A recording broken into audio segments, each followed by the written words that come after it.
दोस्तों, आप देख रहे हैं अनलॉक डिस्काउंट्स चैनल, जहां हम लाते हैं रोमांचक, डरावनी और दिल छू लेने वाली शॉर्ट स्टोरीज। अगर आपको हमारी कहानियां पसंद आ रही हैं, तो तुरंत सब्सक्राइब बटन दबाइए और बेल आइकन भी जरूर क्लिक कीजिए। कमेंट में हमें बताइए कि आपको ये कहानी कैसी लगी। एक आम रात थी। दिल्ली में ठंड और हवा थी। प्रिया सोफे पर लैपटॉप लेकर बैठी थी। हॉरर मूवी देख रही थी और चिप्स खा रही थी। आयशा 2 दिन से नहीं लौटी। मैंने उसे 5 बार मैसेज किया। मैसेज देखा गया लेकिन जवाब नहीं आया। ठीक 2:04 पर दरवाजे पर दस्तक हुई।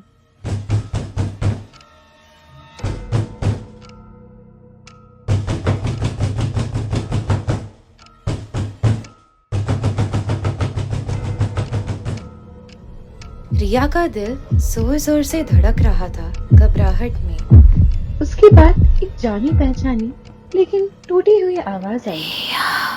दरवाजा खोलो, यहाँ बहुत अंधेरा और ठंड है। उसने पीपहोल से देखा, गहरा अंधेरा, कॉरिडोर की लाइट बंद थी। फिर अचानक एक कांपता हुआ सफेद हाथ दरवाजे को छू रहा था।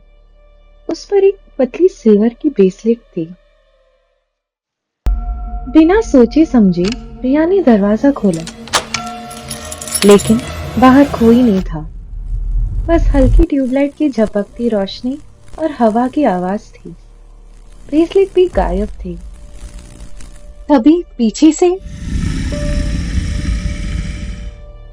रिया घूमी। पीछे से फुसफुसाने की आवाज आई। उसे लगा कुछ आयशा के कमरे में गया है, लेकिन अंदर कोई नहीं था। वो खिड़कियां और दरवाजा बंद कर सोफे पर वापस आ गई, सोचते हुए कि ये सब सच था या उसका वहम। रिया अगली सुबह फिर से पुलिस स्टेशन गई, एसीपी राय से मिलने। ऐसी लड़कियां अक्सर गायब होती है।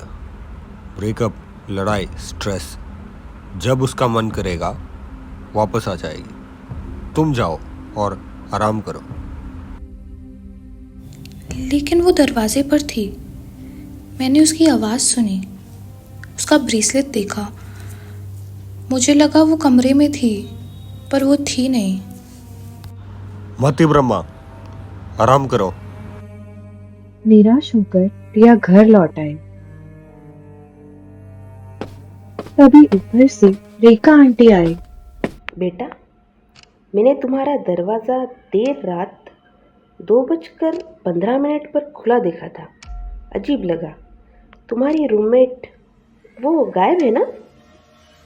आपका क्या मतलब है? उस कमरे में कुछ गड़बड़ है।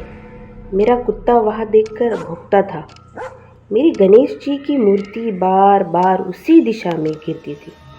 बेटा, तुम्हें अकेले नहीं रहना चाहिए। उस रात रिया लिविंग रूम में सारे लाइट्स ऑन करके सोई। रात की 2:04 पर वो फिर से आयशा के कमरे में गई, शायद कुछ पता चले।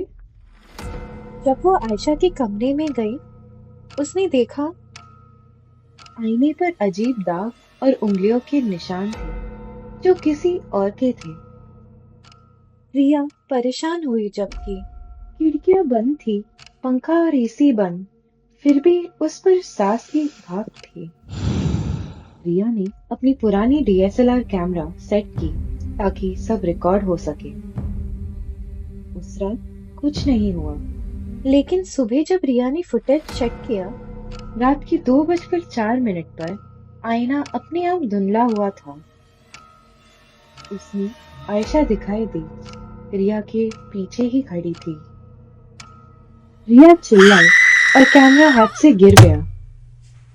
जब देखा तो वीडियो गायब थी, फाइल करप्ट हो चुकी थी।